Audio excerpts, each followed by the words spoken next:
রাতের ভয়, ভয় যেখানে জীবন্ত।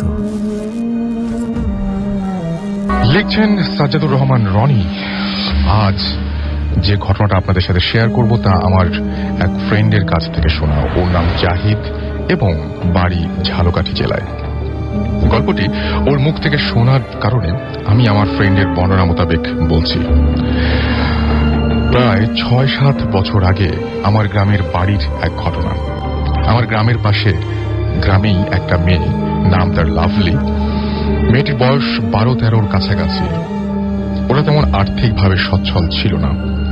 সে হঠাৎ করে কিছুদিন যাবৎ অস্বাভাবিক আচরণ শুরু করে, যেমন অকারণেই হাসা, বিড়বিড় করে কথা বলা, যাকে তাকে ধরে ধাক্কা দেয়া এবং প্রায় সময়ই বিভিন্ন গাছে উঠে বসে থাকা।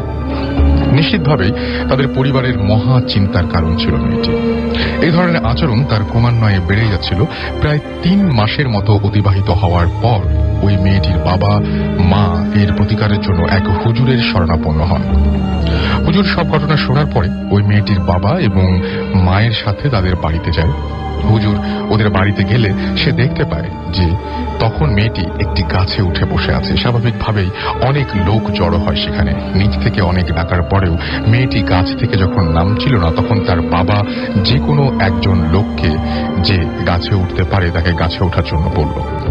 সেখান থেকেই একজন লোক গাছে উঠল তাকে নামানোর জন্য, এবং সেখানেই ঘটে এক মর্মান্তিক ঘটনা।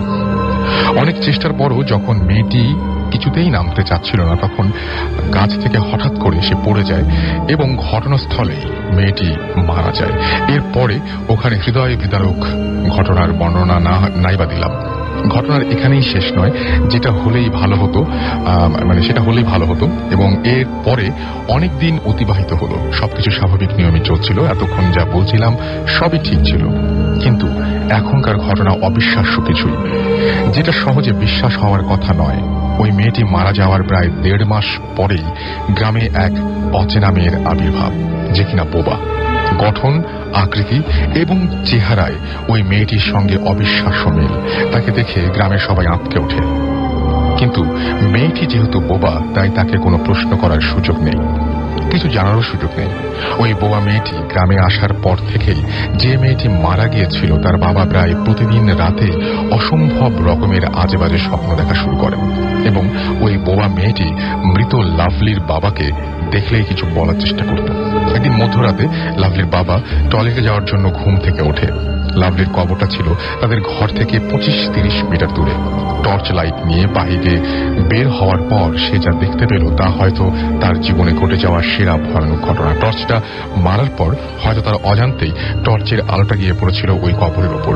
সে দেখতে পেল যে কাফনে মোড়ানো একটি লাশ ওই কবরের পাশে পড়ে আছে, এবং তার মেয়ের কবরের ওপরের অংশ ফাঁকা। এই বিভৎস দৃশ্য দেখার পরে তিনি এক চিৎকারে ঘরে গিয়ে অজ্ঞান হয়ে পড়লেন। যেহেতু তার স্ত্রী ঘটনার কিছুই জানেন না, তাই ওই রাতের মতো তাকে মাথায় পানি দিয়ে দুজনে ঘুমিয়ে পড়লেন। ভোর হওয়ার পরে আশেপাশের লোকজন সহ সবাই ঘুম থেকে উঠলে তারাও ওই একই দৃশ্য দেখতে পায়, এবং তারা আরো দেখতে পায় যে মৃত লাভলির কবরে কোনো লাশ নেই। কাফনের কাপড়ের মাথার অংশ খুলে তারা দেখতে পায় যে সেটা লাভলিরই লাশ, এবং এতদিন হওয়ার পরেও ওই লাশটিতে তেমন কোনো পচন ধরেনি। এবং এখানে আরো আশ্চর্যজনক হলো, সেদিন থেকেই সেই বোবা মেয়েটিকে আর গ্রামে দেখা যায় না। এটাই ছিল মোহাম্মদ সাজ্জাদুর রহমান রনির পাঠানো ঘটনা। রাতের ভয়, ভয় যেখানে জীবন্ত। প্রথমেই শুরু করছি আমার চাচার কাহিনীটা নিয়ে। আমার চাচা আর্মিতে আছে, সে খুব সাহসী একজন মানুষ। তারপরেও তার কবুতরের খুব শখ। আচ্ছা, আপনি সাপের ঘটনা দিয়ে শুরু করবেন না? সাপের ঘটনাটা আগে শুনি, সাপের কামড়ে। আচ্ছা, রাসেল ভাই যে ঘটনাটা আপনাকে লিখে পাঠিয়েছিলাম, আমি ইমেল করছিলাম, সেটা আমার ছোট চাচার ঘটনা। ছোট চাচা যখন মারা যায় তখন আমরা পাবনা থেকে আমাদের কাছে খবর আসে যে আমার চাচা মারা গেছে। তো আমরা খুব তাড়াতাড়ি আমাদের গ্রামের বাসায় চলে আসি। রাজশাহীতে আমার গ্রামের বাসা। তো এসে দেখি, আসার পরে 5 মিনিট পরে দেখি মারা গেছে। আমরা তখনই বুঝতে পারলাম যখন তার নাক মুখ দিয়ে রক্ত পড়ছিল। আচ্ছা, এর ভিতরে আমরা বুঝতে পারলাম যে তিনি এখন মারা গেছে। আর সেদিনটা খুব খারাপ ছিল, কারণ ঝিরিঝিরি বৃষ্টি হচ্ছিল। আর ঝিরিঝিরি বৃষ্টি হওয়ার কারণে চারিদিকে মানে কাদার যে আভাসটা এটা পাওয়া যাচ্ছিল। তো সবার চিন্তা ছিল যে তাড়াতাড়ি মাটি দিয়ে দিতে হবে। যখন সবাই এরকম করে তো কবরটা খুঁড়ে রাখার পরে যেহেতু বৃষ্টি হচ্ছিল তো কবরের ভিতরে পানি জমে যায়, আচ্ছা। প্রায় আধ হাত মতো পানি জমে যায়। তো ওইভাবে একটা লাশ কবর দেওয়া কখনোই সম্ভব না। তাই গ্রামে সাধারণত করে কলা গাছ কেটে কবরের নিচে যতটুকু জায়গা পানি জমে আছে ততটুকু জায়গাতে ছোট ছোট করে কলা গাছ কেটে তার উপরে লাশটা দেওয়া হয়েছিল। আচ্ছা। তো এইভাবে আমরা দাফন কাফন সব সমাপ্ত করে মাটি টাটি দিয়ে সবাই বাসায়, যাদের বাসায় শেষে ফিরে গেল। তো আমি আব্বু সবার সাথে বসে গল্প করছে যে সে কিভাবে মারা গেল। তো সাধারণত সবকিছু করার পরে ঘুমানোর আগে সবাই হাত মুখ ধুয়ে একটু ফ্রেশ হয়ে ঘুমাতে যায়। তো আমি চিন্তা ভাবনা করছিলাম যে বাসা থেকে বের হয়ে কল, একা একা ভয়ে যাইতে পারতেছিলাম না। তো আমার চাচি বললো চলো বাবা আমি আর তুমি যাই। তো কলের দূরত্ব আর হচ্ছে কবরের দূরত্বটা 20 কদম এরকম হবে। আর কলটা যে পজিশনে আছে সে পজিশন থেকে কবরটা একেবারে সরাসরি দেখা যায়। আচ্ছা। এই পরিস্থিতিতে আমি যখন কবরের সাইড দিয়ে কলের মানে টিউবওয়েলের কাছে যাই তখন দেখি যে হচ্ছে সাদা কে যেন বসে আছে। আচ্ছা। আমি আর ভয়ে তাকাই। তো চাচি দেখতে পাইছে পুরোটা দেখতে পাওয়ার পরে চাচি বলছে যে বাবা চলো তাড়াতাড়ি বাসায় চলে যাই। ঠিক আছে, তাড়াতাড়ি বাসায় চলে আসলাম। তো বললো যে আমি বললাম যে পানি নিবেন না? তো বললো যে না, পরে পানি নিয়ে যাবো। বাসায় আসলাম, আমরা সবাই খাওয়া দাওয়া কমপ্লিট করে বসে গল্প করছি। এমতো অবস্থায় চাচির রুম থেকে একটা বিকট ধরনের আওয়াজ আসে। আচ্ছা। বাচ্চারা চিল্লালে যেরকম আওয়াজ হয় এরকম ধরনের আওয়াজ মানে আমাদের কানে আসে। তো আমরা সাধারণত মনে করছি যে চাচাতো ভাইগুলো চিল্লাচিল্লি করছে। আচ্ছা। তারপরেও না, ক্রমশ হয়ে আওয়াজটা বেড়ে যাচ্ছে। যখন আওয়াজটা বাড়তে শুরু করলো তখন আমরা সবাই দৌড় দিয়ে চাচির রুমে গেলাম। চাচির রুমে যেয়ে দেখি যে অগোছালো অবস্থা। তো অগোছালো অবস্থা, চাচি চিল্লাচিল্লি করছে আর খুব কান্নাকাটি করছে, কিন্তু ভয়েসটা যে চাচা মারা গেছে ওই চাচার। আচ্ছা। কিছুক্ষণের মধ্যেই মানে যে মারা গেছেন উনি আসছে। আচ্ছা, ওনার মাধ্যম দিয়ে। তো চাচির সাথে আসার কারণটা এটাই যে চাচির গায়ে মানে জিন ওঠানামা করতো আগে থেকে। আচ্ছা। আর আগে বলেনি যে আমার দাদা মানে জিন সাধনের যে বিষয়টা থাকে এই জিন সাধনটা করতো। আচ্ছা। তো চাচির গায়ে আসছে। চাচি তখন খালি বারবার বলছে যে আমি জায়গা পাচ্ছি না, আমি এই জন্যই আমি উপরে বসে আছি, জায়গা পাচ্ছি না। তুমি কে? আম্মু যে পাশে বসে জিজ্ঞাসা করলো তুমি কে, তুমি কিভাবে এখানে আসলাম? তো বলছে যে ভাবি তুমি চিনতে পারছো না, আমি হাবি, মানে চাচার নামটা ছিল হাবি। উনি কি ওনার ভয়েসেই কথা বলছে এবং মানে উঠানো গ্রামের যে আঙিনা থাকে আঙিনাতে অনেক লোক ভর্তি, সবাই মানে কোন একটা শো শুনলে যে অবস্থাটা হয় ওইভাবে দেখছে। তো যখন বললো যে তুমি তো মারা গেছো, তুমি আসলা কিভাবে এখানে? তো বলতেছে যে মানুষ মারা গেলে কি আসতে পারে না, আমি কোনো জায়গা পাচ্ছি না। আর যে কবরটা দেওয়া হয়েছে চারিদিক থেকে পানি এসে আমি মানে খাড়াল যেটাকে বাঁশ দিয়ে খাড়ালের সাথে ঠেকে গেছি, এই জন্য আমি উপরে উঠে বসেছিলাম। আর ওরা বাইরে গেছিল, ওদের মাধ্যম দিয়ে আমি ভিতরে আসছি। তো বলছে যে আমি মানে খুব কান্নাকাটি করছে, বলছে যে কেউ আমার জন্য দোয়া করছে না, সবাই খালি কান্নাকাটি করছে। তো মরা বাড়িতে সাধারণত রান্না বান্না হয় না। তো দাদা পাশের বাসায় খাওয়া দাওয়া করতে গেছে, দাদার ভাইয়ের বাসায়। ওখান থেকে দাদাকে ডেকে নিয়ে আসা হলো। দাদাকে ডেকে সে বিক্ষুব্ধ মানে খুব জোরে চিৎকার করে উঠলো যে তুমি কেন এখানে? মানে চাচা যে মারা গেছে এটা দাদা বুঝতে পারছিল যে ও মারা যাবে। তো এই জন্য দাদার উপরে খুব খেপা। তো দাদা বলছে যে ঠিক আছে বাবা, তুমি আমাকে মাফ করে দাও, যা ভুল হয়ে গেছে এটার তো আর মাসুল দিতে পারবো না, তুমি আমাকে মাফ করে দাও। সে তোর কোনো মাপ নেই, তোকে আমি কোনোদিনই মাফ করতে পারবো না, আর তোর ব্যবস্থা করে আমি ছাড়বো। এরকম একটা কথা বলে চাচি চুপচাপ নিস্তব্ধ হয়ে যায়। কিছুক্ষণ পরে আবার এমন মানে খিটখিট করে হেসে এমন ভাবে আসে যে আপনার চাচির মুখের অবস্থা না দেখলে বোঝা যাবে না সে কেমন ভাবে বলছিল। তো সে বলছে যে তুমি কিভাবে মারা গেলা? সাধারণত মানুষের প্রশ্নই এটা যে তুমি যে তোমার বাবাকে দোষারোপ করছো, তুমি কিভাবে মারা গেলা? তো ওই চাচা বলছে যে আমি মারা যাইতাম না, আমাকে যদি আমার বাবা একবার কোনো দোয়া পড়ে ফু দিয়ে দিত তাহলে আমি আর মারা যেতাম। তো সাধারণত সবাই জানে যে কোথা থেকে সাপের কামড়টা দিছিল। তো ওটা সাপ ছিল না, কিন্তু আপনার চাচা গ্রামে সাধারণত টয়লেট থাকে না, আর গ্রামের লোকজন ভোরে বিভিন্ন জায়গায় টয়লেট করে। তো আমাদের ওইখানে একটা ঈদগাহ আছে, ঈদগাহ পাশে ও টয়লেট করতে গেছিল 2-3 বার, মানে মানা করছে 2-3 দিনের আগে, তারপরেও সে ওখানে গেছে। ওইখান থেকে যখন ফিরে আসে, মানে সেদিনকেও গেছে যে আপনার অন্যরকম একটা জিনিস দেখে যে একটা অনেক সুন্দরী একটা মহিলা গা থেকে সোনা রূপা ঝরছে এরকম। তো উনি ওইখান থেকে ভয়ে দৌড় দিয়ে পালায় চলে আসেন। আচ্ছা, দৌড় দিয়ে পালায় চলে এসে একটা বাড়ির কোনায় দাঁড়িয়ে আবার উকি দিয়ে তাকে দেখার চেষ্টা করেন। দেন উকি দিয়ে দেখার পরেই সে বুঝতে পারে যে আমাকে কেউ ফলো করছে, আর ফলোটা করার কারণেই সে সাথে সাথে সাপরূপ ধারণ করে। সাপরূপ ধারণ করে ও দেখছে যে সাপরূপ ধারণ করছে, তোর পায়ে কাদা টাদা ভরে গেছিল। ওর নিচেই ছিল একটা পুকুর, ওই পুকুরের পাড়ে নেমে পা ধুচ্ছে। ওই সাপটা দেখলো যে নামলো পুকুরে এবং ভেসে চলে আসছে ওর দিকে। তো তাড়াতাড়ি সাথে সাথে উঠে পুকুরের পাড়ে উঠলো। ওঠার পরে লুকিয়ে গেল। ওই সাপটাও কিন্তু ওর সাথে সাথে পুকুরের পাড়ে উঠে ওকে ছোবল মেরে দেয়, কিন্তু ও তাকিয়ে নিচের দিকে কোনো সাপ দেখতে পায় না। যখন পা ঝাড়া দেয় তখন সাপটা পুকুরের ভিতরে পড়ে এবং যে আওয়াজটা হয় সেই আওয়াজটা পাশের বাসা থেকেও শুনতে পায়। তারপরে মনে করে সবাই যে সাপে কামড় মারছে। সে চলে আসার পরে বাসায় চলে আসলো। বাসায় এসে বললো যে আমাকে সাপে কামড় মারছে। সাধারণত সাপে কামড় মারলে সব পাটা বেঁধে দেওয়া হয়। তো পা বেঁধে তখন অন্ধকার ছিল, মানে এখনো আলো হয় নাই, সকাল হয় নাই, পরিপূর্ণ সকাল হয় নাই। সকাল হওয়ার পরে 2 ভাই মিলে আপনার সাপের কবিরাজের কাছে নিয়ে গেছে। তো সাপের ওঝার কাছে নিয়ে গেছে, যারা সাপ বিষটি ছাড়ে। তারা বিভিন্ন রকম দেখে, তারপরে ব্লেড দিয়ে খোঁচে না, কোনো বিষ নেই তার শরীরে। তো বিষ নাই, বেঁধে ধুয়ে কি করবে?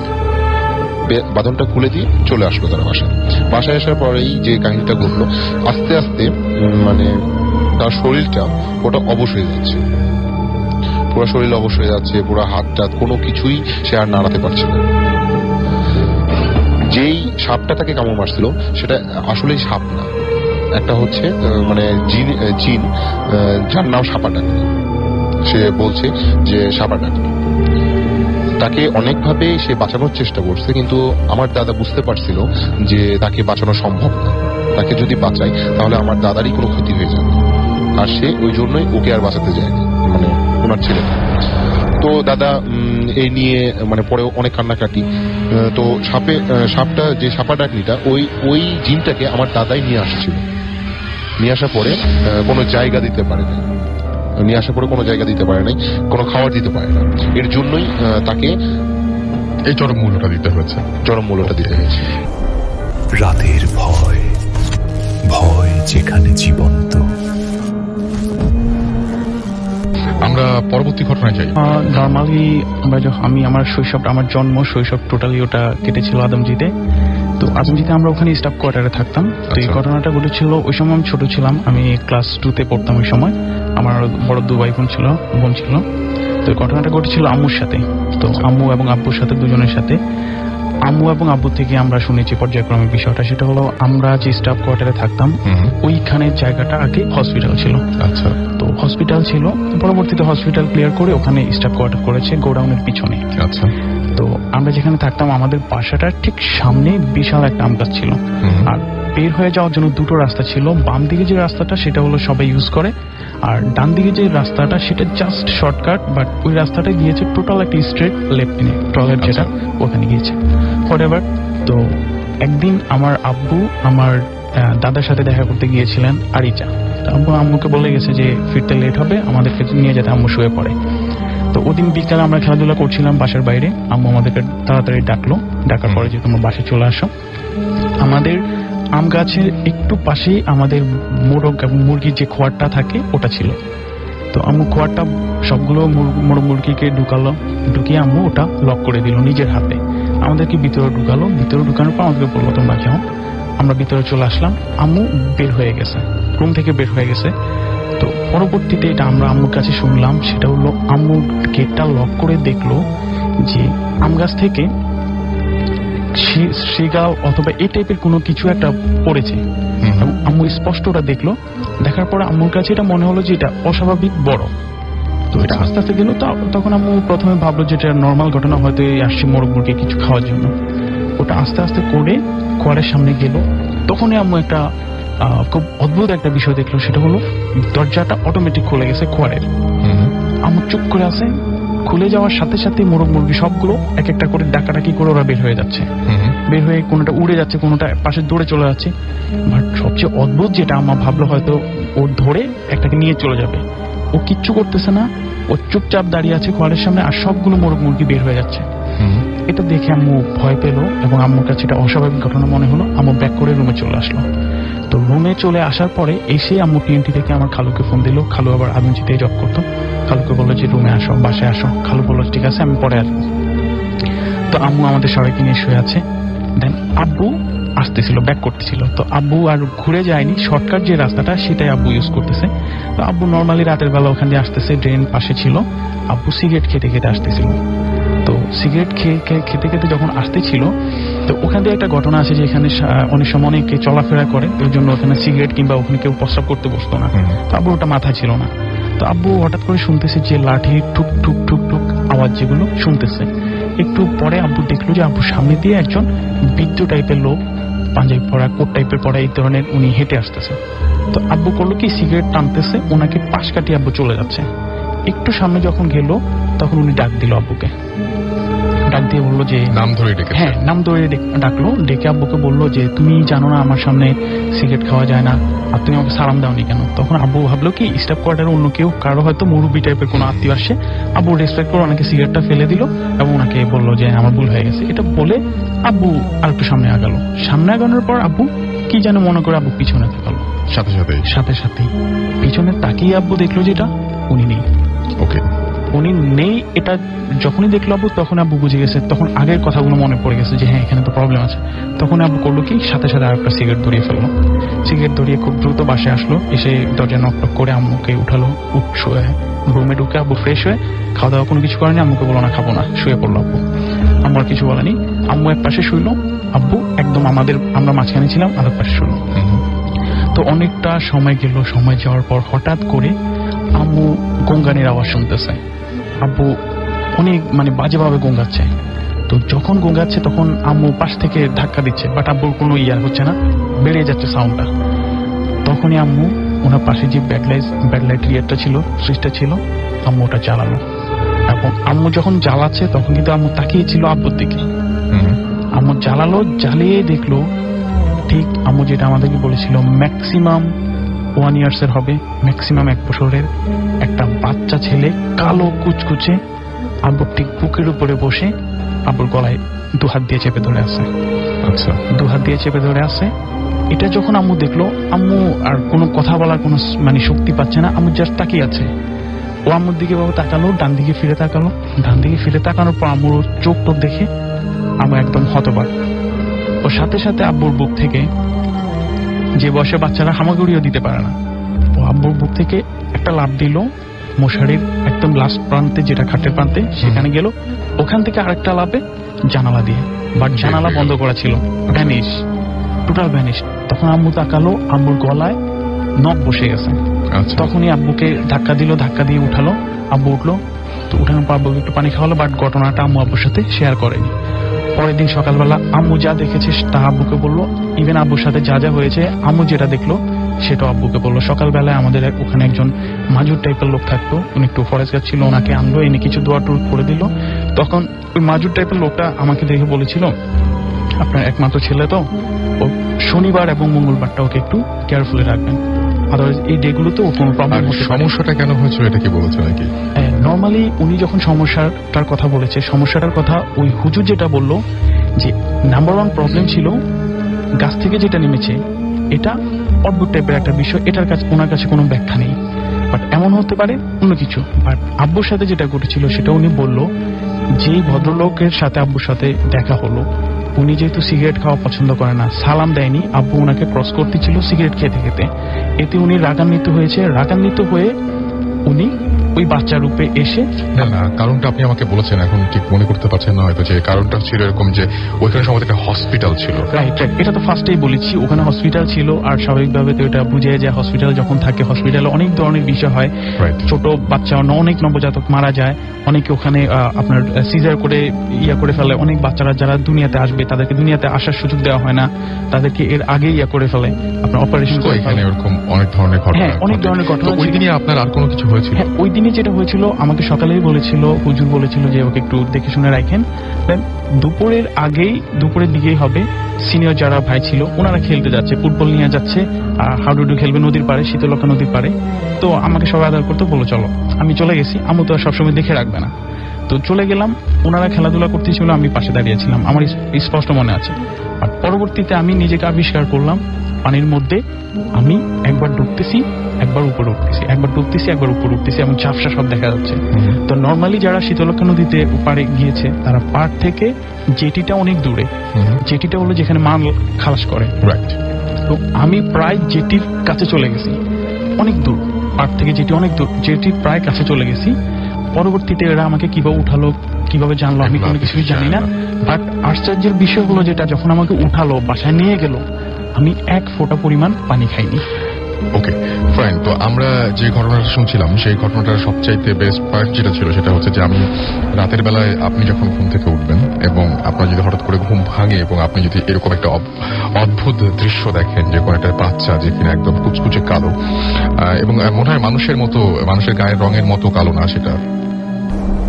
রাতের ভয়, ভয় যেখানে জীবন্ত। আমি এখন যে ঘটনাটা শেয়ার করবো সেটা হচ্ছে আমার এক ফ্রেন্ডের আব্বুর ঘটনা। সেটা হচ্ছে রাজশাহী নহটা কোন একটি গ্রামের ঘটনা। রাজশাহী থেকে যারা শুনছো তারা অবশ্যই বুঝতে পারছো জায়গাটা কোনটা। তো আমি ঘটনায় চলে যাচ্ছি। কোন এক কারণে আমার ফ্রেন্ডের আব্বু তার এক ফ্রেন্ডের বাসায় যায়, যেটা ছিল কয়েকটা গ্রাম পরেই। তো তিনি তার পার্সোনাল কাজগুলো শেষ করতে করতে মোটামুটি রাত 12টা-1টা বেজে যায়। দেন তিনি ডিসিশন নেন বাসায় ফিরবে। তো যেহেতু 2-1টা গ্রাম পরেই তার বাসাটা ছিল, তিনি স্বাভাবিক অন্যান্য দিনের মতো আজকেও সে একাই রওনা দিচ্ছে। তার সঙ্গে ছিল একটা সাইকেল। আর রাসেল ভাই বলে রাখি যে ওই তার গ্রামে যাওয়ার জন্য যে পথ আছে, সেই পথে একটা মোড় ছিল, সেখানে ছিল একটা বকুল ফুল গাছ, যেটি কিনা এলাকার লোকজন বলেন যে অনেক কিছু এখানে হয়, মাঝে মধ্যেই অনেকে অনেক কিছু দেখেন। তো তিনি যাচ্ছিলেন আর সেই ব্যাপারটা নিজের ভেতরেও ভাবছিলেন, তার ভেতরে একটা ফিলিংস তৈরি হচ্ছিল যে আমি তো ওই পথটা ধরেই যাব, সেখানে কিছু হয় কিনা। তো এইভাবে ভাবতে ভাবতে তিনি যখন ওই গাছের নিচে গেলেন, বকুল ফুলের গাছের নিচে, হঠাৎ করে, একটু কাছ থেকে কথা বলতে হবে। ধন্যবাদ রাসেল ভাই। হঠাৎ করে তার সামনে এবং পিছে 2টা বকুল ফুলের অনেক বড় ডাল ভেঙে পড়ল। তিনি যথারীতি সঙ্গে সঙ্গে দাঁড়িয়ে গেলেন এবং তার হাতের সাইকেলটা ভয় ফেলে দিলেন। তো বেশ কিছুক্ষণ পরে তিনি দেখলেন যে, উনি ভাবতে থাকলেন যে হঠাৎ করে কেন আমার সামনে এবং পিছে 2টা ডাল ভেঙে পড়ল। কিছুক্ষণ পরে উনি লক্ষ্য করলো যে এই বকুল ফুলের গাছ থেকে ডালগুলো ভেঙে পড়লো। সেই বকুল ফুলের গাছ বেয়ে অনেকগুলো ছোট বামুন মানুষ, যেটা রেডিও ফুর্তিতে অনেকবার অনেকেই বলেছে, এবং এর আগেও আমরা যেখান থেকে শুনেছি তার মধ্যে মানে অলমোস্ট রাজশাহী রহনপুর থেকে এসেছিলেন একজন, তিনি ওই এলাকারই ঘটনা বলেছিলেন। তারপর কি হলো?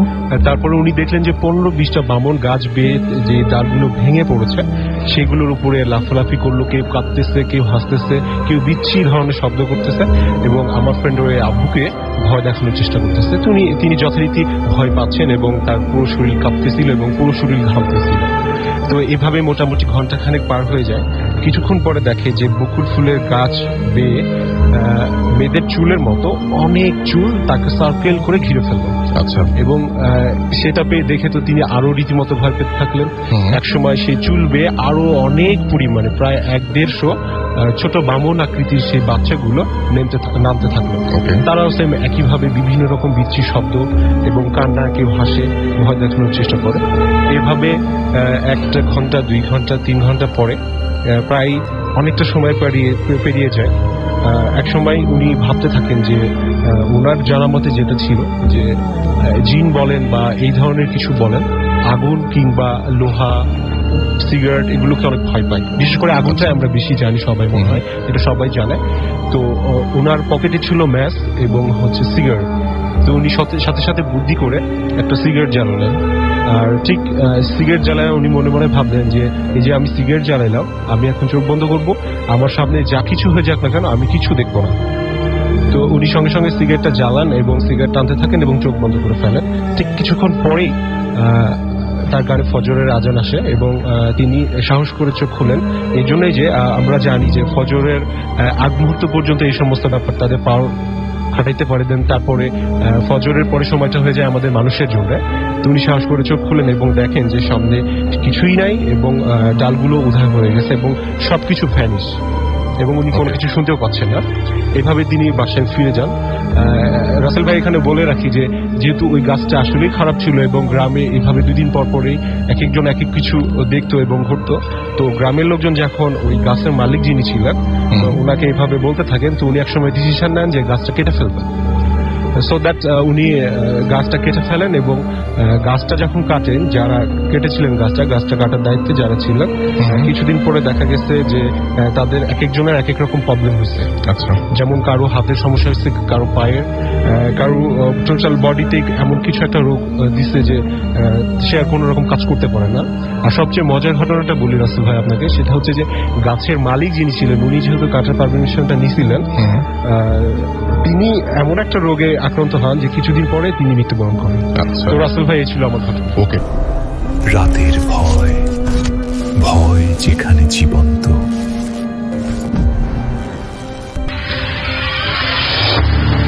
দিনটি ছিল রবিবার, 11/12/2011 দুপুর 2:35। আমি লাঞ্চ করেছিলাম আর টিভি দেখছিলাম। হঠাৎ আমার ফোনটা বেজে উঠল। ইদানিং খাওয়ার সময় ফোনটা খুব বেশি বেজে ওঠে। বিরক্ত হয়েই ফোনটা রিসিভ করলাম। হ্যালো। ওপাশ থেকে খুব পরিচিত একটা কণ্ঠ আমায় বলল, কি করিস? আমি বললাম লাঞ্চ। ওকে, লাঞ্চ শেষ হলে ফোনটা ব্যাক করিস। এই বলেই লাইনটা কেটে গেল। উনি ছিলেন আমার চাচাতো ভাই, যার কিনা এখন কলকাতায় থাকার কথা, এবং কলকাতা বুঝতেই পারছেন ইন্ডিয়া, এবং ওনার হার্টের একটা প্রবলেম ছিল। ট্রিটমেন্টের জন্য ওনার যমজ 2 ছেলে ছিল, যারা এবার ক্লাস 7-8-এ উঠলো, 7 থেকে 8-এ উঠলো, এবং ভাইয়ার মানে বিয়ে হয়েছিল। এটা ছিল লাভ ম্যারেজ, এবং সবাই খুব ভয় পেতাম ওনাকে। উনি ছিলেন একজন অ্যাডভোকেট। ছোটবেলায় একদিন ওনাকে জিজ্ঞেস করেছিলাম, ভাইয়া প্রধানমন্ত্রী বড় নাকি রাষ্ট্রপতি? উনি বলেছিলেন আমি বড়। ভয় আনন্দের মাঝেই ওনাকে কাছে পেতাম সবসময়। ওনার উপরেই ফ্যামিলিটা নির্ভরশীল ছিল। যাই হোক, আমি অনেক অবাক হয়েছিলাম ওনার ফোনে। কিছু বুঝে ওঠার আগেই ফোনটা আবার বেজে উঠল। এবার আমার বড় ভাইয়া। উনি যা বললেন তা শুনে একদমই থ হয়ে গেলাম। একটু আগে যিনি ফোন দিয়েছিলেন, মানে চাচাতো ভাই, তিনি 1:25 শেষ নিঃশ্বাস ত্যাগ করেন কলকাতা একটা হসপিটালে। একটা অজানা ভয় যেন মুহূর্তের মাঝেই আমায় ঘিরে ধরল, এবং কিভাবে এটা সম্ভব আই ডোন্ট নো। ভাইয়া বললেন এই মুহূর্তে ব্যাপারটা কারোর সাথে শেয়ার না করার জন্য। আমি যেন কিছুই বুঝতে পারছিলাম না, কি হবে এখন। নিজেকে সামলাতে পারছিলাম না। বাসা থেকে নিজেকে আড়াল করার জন্য বাইরে বেরিয়ে পড়লাম। রাস্তায় হাঁটছিলাম নদীর পার ধরে। 1 ঘন্টা কেটে যাওয়ার পর ভাইয়া জানালেন একটা অ্যাম্বুলেন্স নিয়ে লাশের কফিন আনার জন্য যশোরের বেনাপোলে, অর্থাৎ বর্ডার এলাকায়, সেখানে যেতে হবে। সিলেট থেকে প্রায় 11-12 ঘন্টার পথ ছিল। সো বুঝতেই পারছেন, ওখানে গিয়ে লাশের কফিনটা নিয়ে আসাটা সহজ ব্যাপার ছিল না। দেন আমি আর আমার আরেকটা চাচাতো ভাই, ওনার এক সম্বন্ধীর 3 জন, এবং দূরের পথ বলে 2 জন ড্রাইভার, মোট 5 জন মিলে যখন যাত্রা শুরু করলাম তখন সন্ধ্যা 6:15 ছিল। একজন ড্রাইভার খুব বেশি কথা বলে, ড্রাইভ করে অসহ্য রকমের কথা বলে যাচ্ছিল। ড্রাইভ করতে করতে ভাবছিলাম কি যে আছে আজকে কপালে। প্রায় 2 ঘন্টা চালানোর পর হঠাৎ একটা চাকা পাংচার হয়ে গেল। ঘন কুয়াশা আর অন্ধকারাচ্ছন্ন নির্জন রাস্তায় যেন ভয়েরই আনাগোনা। যাই হোক, 15 মিনিটের মাথায় চাকাটা চেঞ্জ করে আর তেমন প্রবলেম ফেস না করেই সকাল 7:28 দিকে আমরা বেনাপোল পৌঁছে গেলাম। এখন শুধু অপেক্ষার পালা। আমরা চাচ্ছিলাম যদি দিনে দিনেই চলে আসতে পারতাম ভালোই হতো। কলকাতা থেকে 2-2.5 ঘন্টার পথ এই বর্ডারটা। তবে লাশ নিয়ে আসাটা অনেক কষ্টের ব্যাপার। লাশের সাথে আমাদের একজন রিলেটিভ ছিলেন, উনি ওখান থেকে লাশের কফিন নিয়ে আসছিলেন। ওনাকে অনেক ঝামেলা পেরিয়ে যখন আমরা কফিনটা পেলাম তখন রাত প্রায় 9টা হয়ে গেছে। আবারও যাত্রা শুরু, এবার 6 জন এবং লাশের কফিন। 3 ঘন্টা ভালোভাবেই আমরা চলছিলাম, সবাই খুবই টায়ার্ড। এখন শুধু একটাই প্রত্যাশা, ভালোভাবে যেন সিলেট পৌঁছে যেতে পারি। বাট সেটা ততটা সহজ রাত ছিল না আমাদের জন্য। যদি জীবনে কোনো দীর্ঘ রাতের কথা বলা হয়, আমি সেই রাতের কথা বলবো। ঘন কুয়াশা মাখা আর অন্ধকার রাস্তায় গাড়িটা 50 কিলোমিটার বেগে ছুটছিল। কিছুক্ষণ পর আমরা আরিচা ফেরিঘাটে পৌঁছালাম। ওখানে প্রায় 300 গাড়ির লাইন। কোথা থেকে একটা লোক হঠাৎ করে এসে আমাদের গাড়িটাকে ফেরিতে সবার আগে উঠিয়ে দেওয়ার ব্যবস্থা করলো। আমরা ফেরি পেরিয়ে আবার চলতে থাকলাম। কিছুক্ষণ পর আমরা একটা রেল লাইন ক্রস করতে যাচ্ছি এবং ঠিক সেই মুহূর্তে একটা রেলগাড়ি আসছিল। অদ্ভুত কিছু একটা ঘটেছিল যা 6 জনই লক্ষ্য করেছি। রেলগাড়িটা একজন গেটম্যান হাত দেখিয়ে থামিয়ে দিল আর আমাদের দিকে ইশারা করলো যাওয়ার জন্য।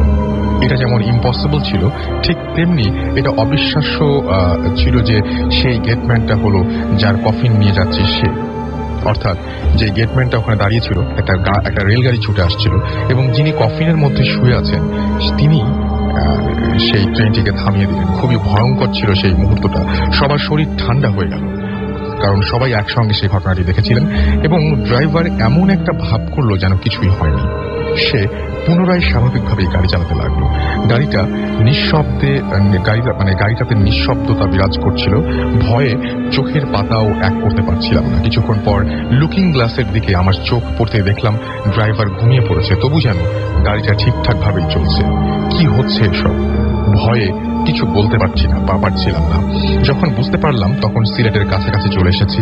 সকাল 6টা এই আমরা সিলেটে পৌঁছে গেছি। কিভাবে এত তাড়াতাড়ি এটা পসিবল হলো আমরা কেউ বলতে পারবো না। আর আমাকেই বা কে ফোন দিয়েছিল এগুলোর কোনো অ্যান্সার আমার কাছে নেই। এবং এই ছিল ঘটনা। এবং যে ঘটনাটা, সেই ঘটনার মধ্যে সবচেয়ে ভয়ঙ্কর ব্যাপারটা যে ফোনটা আসলো তার কাছে এবং ফোনটা এসে তাকে বলল লাঞ্চ করার পরে যেন ফোন ব্যাক করা হয়।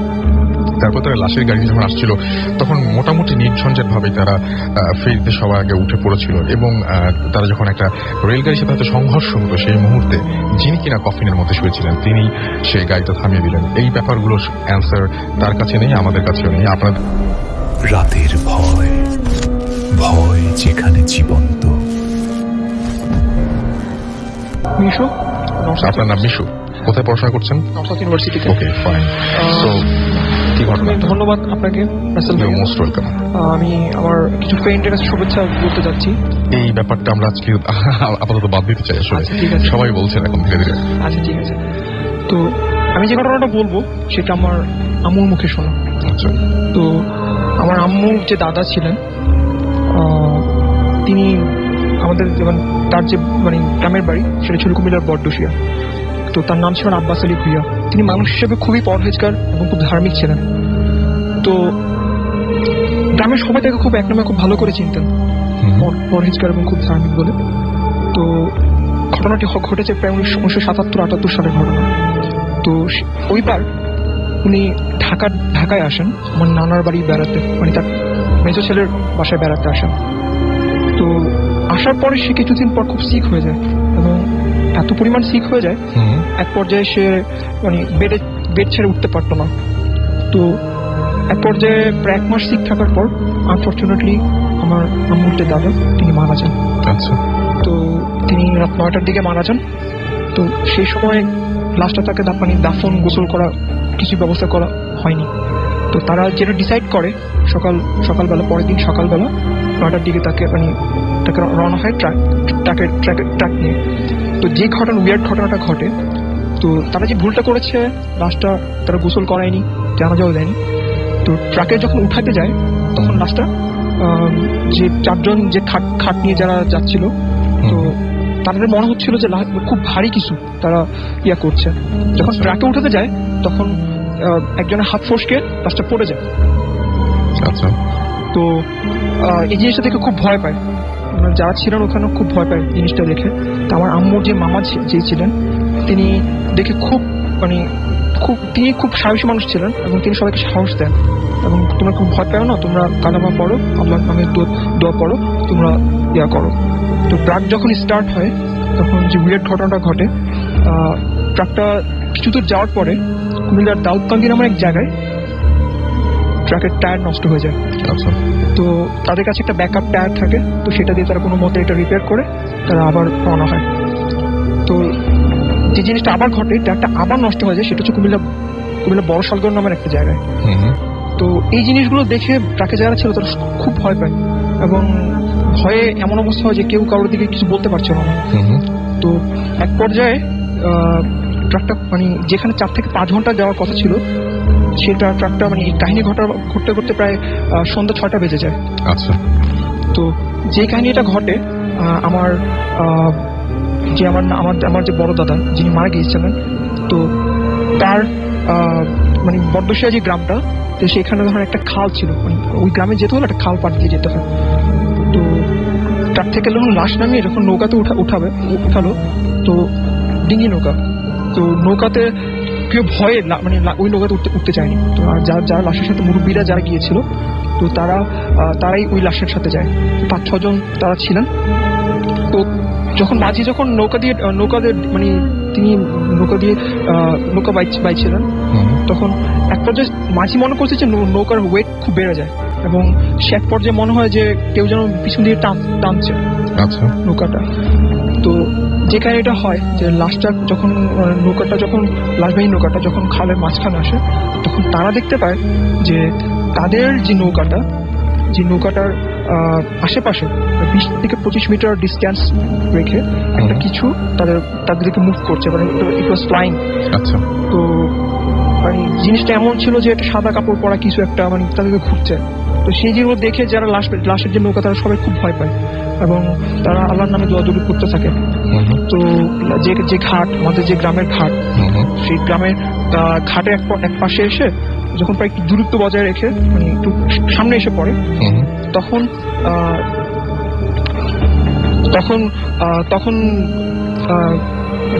আপনার যে লাশবাহী নৌকাটা তারা ফিল করে যে নৌকাটা খুব ভারী ফিল করে। তো এক পর্যায়ে দেখা যায় যে তারা যে জিনিসটা লক্ষ্য করে যে নৌকার নিচে পাটাতন যেটা আছে সেটা ফুটো হয়ে গেছে। এটা হওয়ার ওখানে কোনো কথা ছিল না, বাট সেটা ইম্পসিবল একটা জিনিস, সেটা ফুটো হয়ে গেছে এবং নৌকাতে পানি উঠতে থাকে। তো এক পর্যায়ে তারা দেখে যে নৌকাতে পানি উঠে এক পর্যায়ে নৌকা প্রায় উল্টানোর মতো অবস্থা হয়ে যায়, প্রায় ডুবে যাওয়ার মতো অবস্থা হয়। তো লাস্ট পরে তারা পরে যে জিনিসটা হয় নৌকাটা উল্টিয়ে যায়।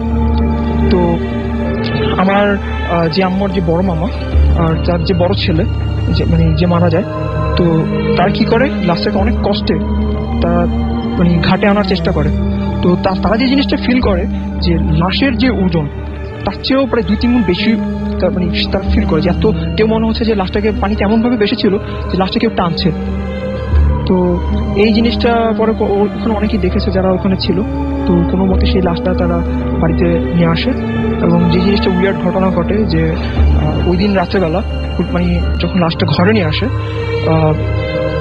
অনেক ঝড় বৃষ্টি হতে থাকে এবং সেদিন রাত্রেবেলা লাশটা দাফন করা যায়নি। তো আমার যে আম্মুর যে বড় মামা যে লাশটাকে যার অবজারভেশন এত সাহস নিয়ে যে লাশটাকে নিয়ে আসছে, তো সে একটা স্বপ্ন দেখে সেই রাতে। সে দেখে যে মারা গেছে আব্বাস আলী ভুইয়া যিনি, তো উনি দেখে যে ওনাকে স্বপ্ন দেখাচ্ছে যে সে কাঁদছে এবং বলছে যে আমাকে তোরা এত কষ্ট দিলি কেন, তোরা চাইলে আমাকে এত কষ্ট দিতে পারতি না, আমাকে তোরা দাফন জানাজা অথবা গোসল করতে পারতি, কিন্তু তোরা এটা করিসনি। তো সেই দিন সকালবেলা তাড়াতাড়ি তাকে লাশটাকে দাফন করার ব্যবস্থা করা হয়। আচ্ছা, ওকে। রাতের ভয়, ভয় যেখানে জীবন্ত।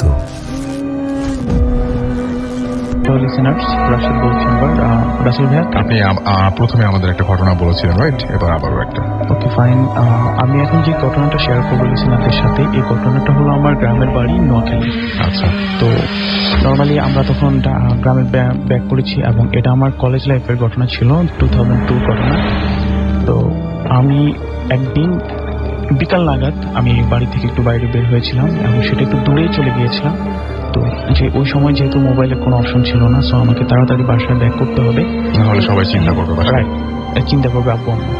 তো নর্মালি আমি যখন এটাই ফিল করছিলাম যে আমাকে তাড়াতাড়ি ব্যাক করতে হবে, সো আমি ওই সময়টা ভাবছিলাম যে আমাকে যত দ্রুত সম্ভব আমাকে পৌঁছানো দরকার। তো সামহাও এদিক সেদিক করে আমার সেটা মোটামুটি 9টা-10টা ছুঁয়ে গেছে যখন আমি আমার বাজারে আসছি। আচ্ছা। তো গ্রামের বাড়িতে নর্মালি যেটা হয় সেটা হলো 8টা-9টার সময় কিন্তু সবকিছু ক্লোজ হয়ে যায়, আর ওই 10টা-11টা গ্রামের জন্য টোটালি একটা সাইলেন্ট মোড হয়ে যায় সেটা। তো যাই হোক, আমি 10টায় যখন আসলাম আমার বাজারে, সেটা তখন সেখান থেকে আমার গ্রামটা মোটামুটি 3 কিলোর মতো দূর ছিল, যেটা আমার 2টো গ্রাম ক্রস করে দেন আমার গ্রামে যেতে হবে। তা নর্মালি যেটা হয় গ্রামের মধ্যে সেটা হলো রাস্তাগুলো ঝোপঝাড় থাকে, বাঁশ থাকে এবং কবরস্থান থাকে রাস্তার পাশেই, এবং পারিবারিক ভাবে হয়তো অনেকে দাফন করে। পারিবারিক ভাবে সবাই সবার নিজেদের জায়গার মধ্যে নিজেদের মতো করে দাফন করে। সো আমার বাজার থেকে আমার বাড়িতে গিয়ে পৌঁছানো পর্যন্ত রাস্তাটা এই টাইপের অনেকগুলো বিষয় ছিল যেটা আমি নিজেই ফিল করছিলাম, যেটা আমার জন্য অনেক ভৈতিক হবে, আমি ভয় পাবো আমার গিয়ে পৌঁছাতে। তো আমার অনেকক্ষণ ওয়েট করলাম বাজারে, আমি কারোর জন্য আমি কাউকে পাইনি আনফরচুনেটলি। যখন কমপ্লিট আমি ফিল করলাম যে না এবার আমার যেতেই হবে, তো বিসমিল্লাহ পড়ে দোয়াদুরি করে আমি স্টার্ট করলাম। তো স্টার্ট যখন করেছি সময়টা ছিল হেমন্তকাল আর চাঁদনি প্রসর রাত ছিল। অনেক দূরের বিষয়গুলো আমি খুব স্পষ্ট দেখতে পাচ্ছিলাম তখন, আর অনেক দূরের বিষয়গুলো যেমন দেখতে পাচ্ছিলাম সেই সাথে এটাও দেখছিলাম যে আমি যে হাঁটছি আমার ছায়াটাও আমি দেখছি। চাঁদনি প্রসর রাত ছিল। ওকে ফাইন, দেন আমি হাঁটছি এবং হাঁটতে হাঁটতে আমি একটা গ্রাম ক্রস করলাম।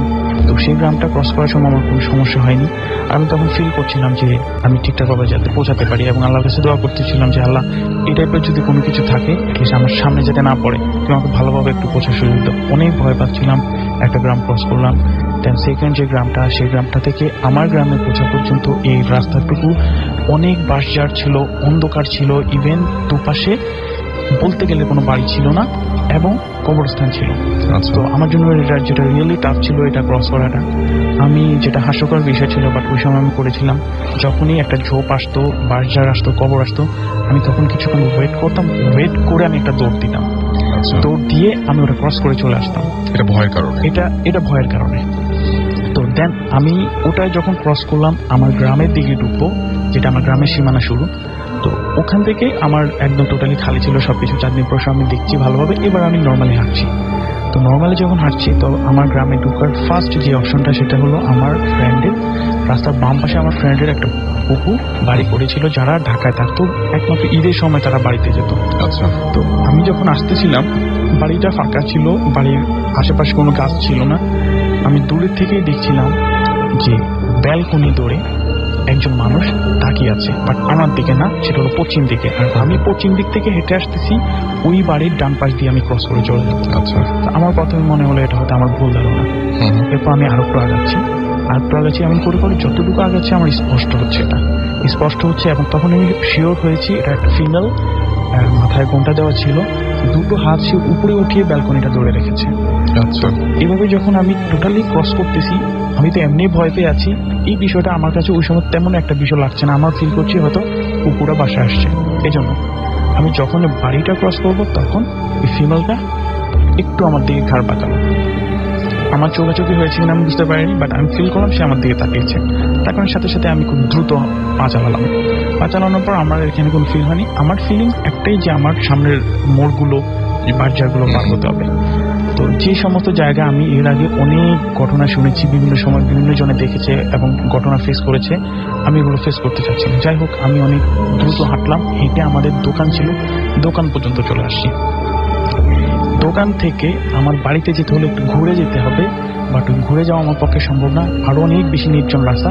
আমি চিন্তা করে রাখলাম যে আমি একটা শর্টকাট রাস্তা আছে, সেটা আমি চলে যাবো। দেন আমি হেঁটে চলে আসতেছি।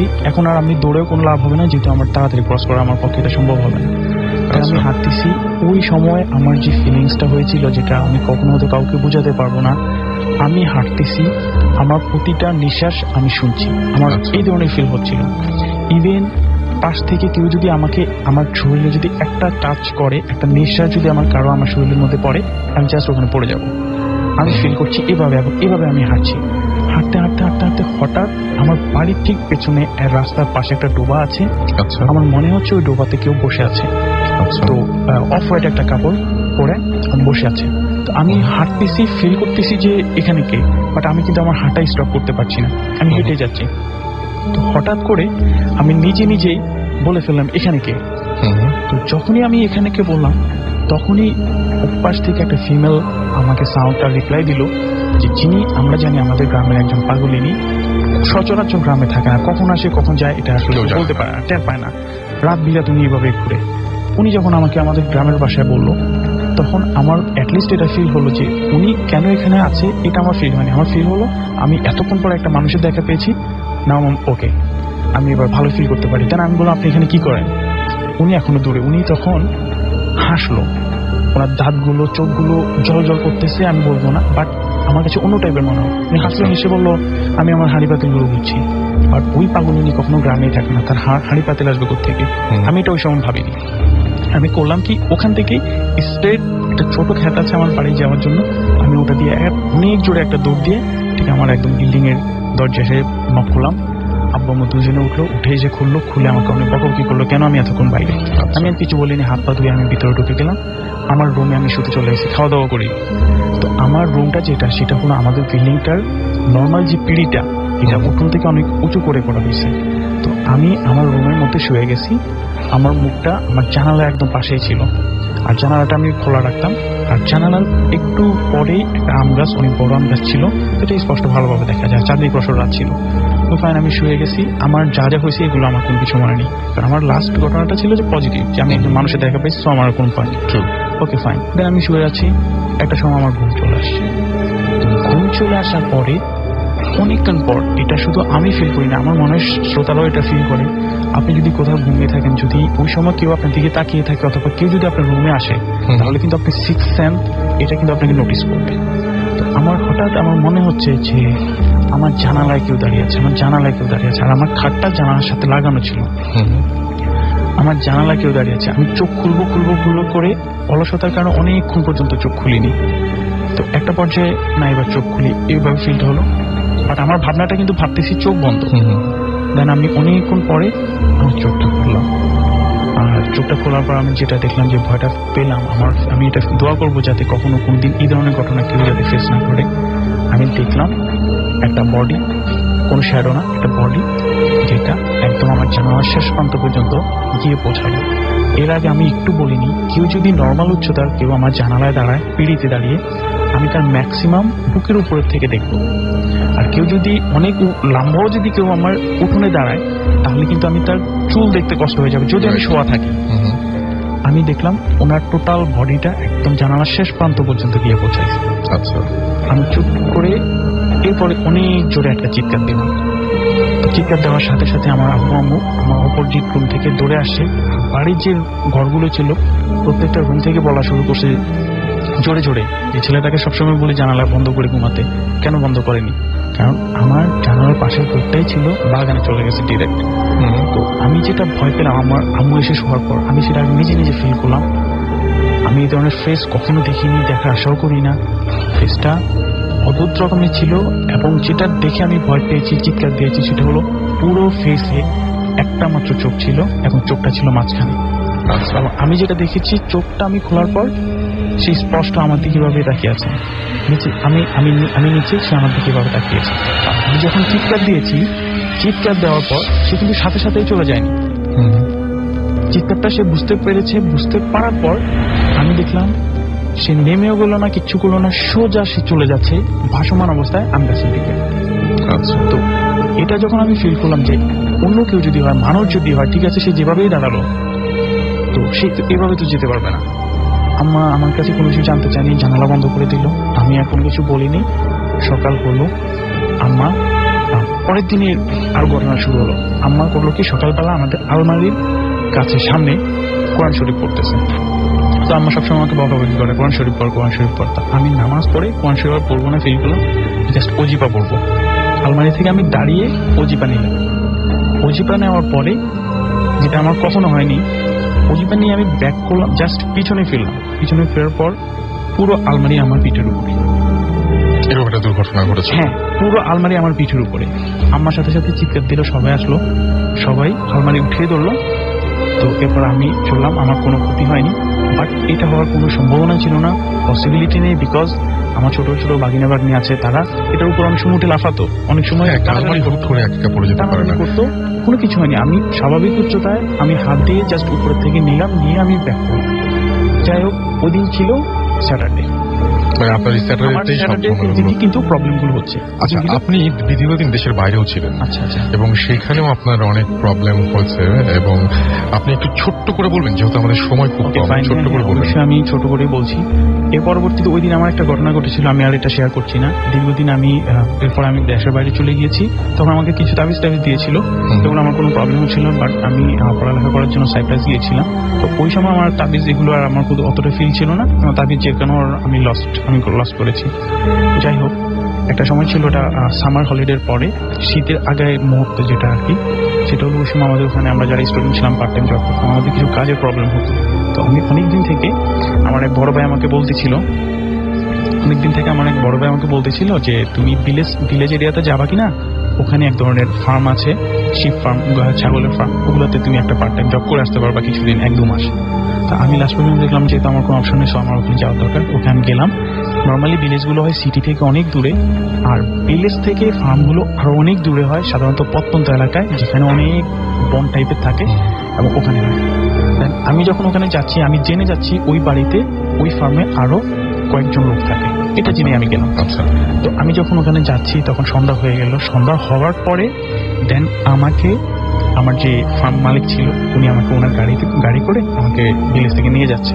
তো ভিলেজ থেকে নেওয়ার সময় আমি দেখলাম এটা বিস্তীর্ণ বনাঞ্চল, ঝাউ গাছ আর ঝাউ গাছ, সবকিছু পার হয়ে দেন উনি ওনার ওই বাড়িটার সামনে এসে দাঁড়ালো।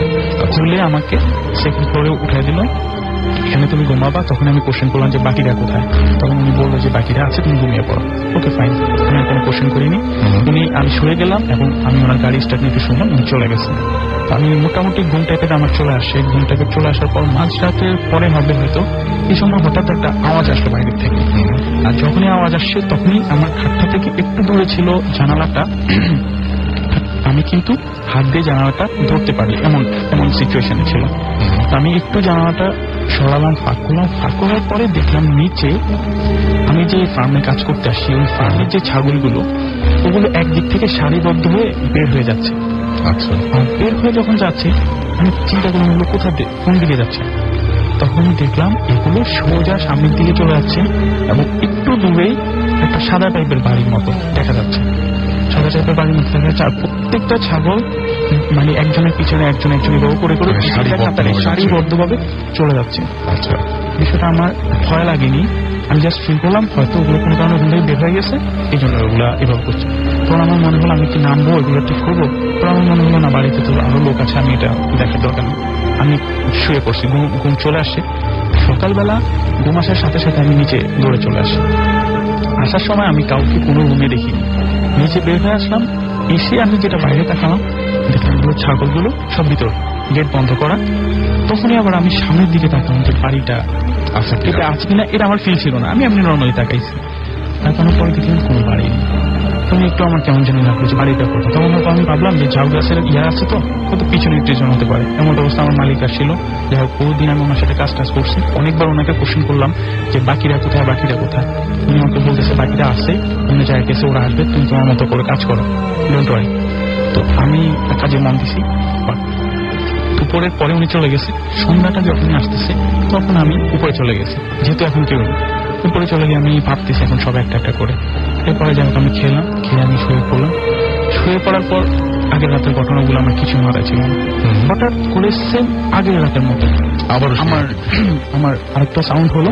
সাউন্ডটা হওয়ার পরে সাউন্ডটা হলো ছাগল যদি শিং দিয়ে যদি কোথাও গুঁতো দেয়, যে টাইপের সাউন্ড হবে, ঠিক এ টাইপের।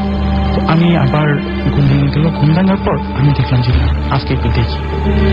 এরপরে আমি আবার জানালাটা সরালাম, একটু হাত দিই। সরানোর পরে দেখলাম সেম ঘটনা গতকালকে আমি যা দেখেছি, ছাগলগুলো সবগুলো সারিবদ্ধভাবে বের হয়ে যাচ্ছে। সেম বাড়িটা, বাট যেটা আমার জন্য একটু ভয় ছিল সেটা হলো গতকালকে আমি বাড়িটা যতটুকু দূরত্বে রেখেছি আজকে কিন্তু দূরত্বটা আরো কমে আসছে, কিছুটা আমার কাছে আরো কিছুটা স্পষ্ট মনে হচ্ছে। এবার সত্যি কথা আমি ভয় পেয়েছি, আমি অনেক ভয় পেয়েছি, কারণ আমার বাড়িতে এখন কেউ নেই এবং একটা ঘটনা ঘটতেছে গতকালকে রাতে হলো যেটা আমি দিনে দেখিনি, এখন আবার সেটা হচ্ছে। আমি একদম খুব করে কম্বল টম্বল গায়ে দিয়ে আমি চুপচাপ শুয়ে আছি। ইভেন আমি আমার মালিককে ফোন দিলাম, সে আমাকে ফোন রিসিভ করলো, সে রিসিভ করে আমাকে বললো তোমার এগুলো ভুল, তুমি ঘুমিয়ে পড়ো। বাট আমি আবার দেখলাম সেম ঘটনাটা হচ্ছে, আমি চুপচাপ শুয়ে পড়লাম। পরের দিন আমার মালিক আসলো, আমি সংক্ষেপ করে বলছি, আমার মালিক আসলো, আমি তাকে আবার ডিটেলস ঘটনা বললাম, বাকিরা কোথায় বললাম। সে আমাকে বললো বাকিরা আছে, হ্যাঁ বাকিরা আছে, সো তুমি তোমার মতো কাজ করো। আমার ওই দিন আমি শিওর হলাম এই বাড়িতে কেউ নেই, এই বাড়িতে কেউ নেই এবং এখানে একটা কিছু প্রবলেম আছে। আমার মালিকটা আবার ওই দিন চলে গেল, আমাকে বললো দেখো তুমি থাকো, টেনশন করো না। বাট আমি ওই দিন জানি যে আমি এখন একটা প্রবলেমের মধ্যে আছি, সেম রাতটা আসবে আবার ঘটনা হবে, আমি সেম রাত আবার এই ধরনের ঘটনা। ওভাবে ঘুমালাম, আমার ঘুম তো আসতেছে না, বলা চলে সাউন্ডের অপেক্ষা করতেছি। এর পরবর্তীতে সেম ওই দিন 3:30 আমি গড়ি ধরেছি, 3:30টার দিকে সাউন্ড আসলো। এর আগে আমি জানালায় হাতও দিইনি। 3:30টার দিকে যখন আসলো অনেক ভয় পেয়েছি, বাট তারপরে দেখতে চাইলাম যে আজকে হচ্ছে কিনা। তো এরপর আমি যখন জানালাটা সরালাম সেম, বাট আগের মতো আরো বেশি ভয় পাচ্ছি, বাড়িটা আরো ক্লোজ হচ্ছে এবং বাড়িটা স্পষ্ট দেখা যাচ্ছে নর্মাল সাদা রঙের বাড়ি, বাট ভিতরে লাইট জ্বলতেছে এই ধরনের। এই বাড়িটা আমি পুরো পরের দিন সেকেন্ড ডেতে আমি ঘুরে দেখছি ফার্মের অনেক দূর, আমি কোথাও কোনো বাড়ি দেখিনি, ঝাউ গাছ আর ঝাউ গাছ, কোনো পথ নেই।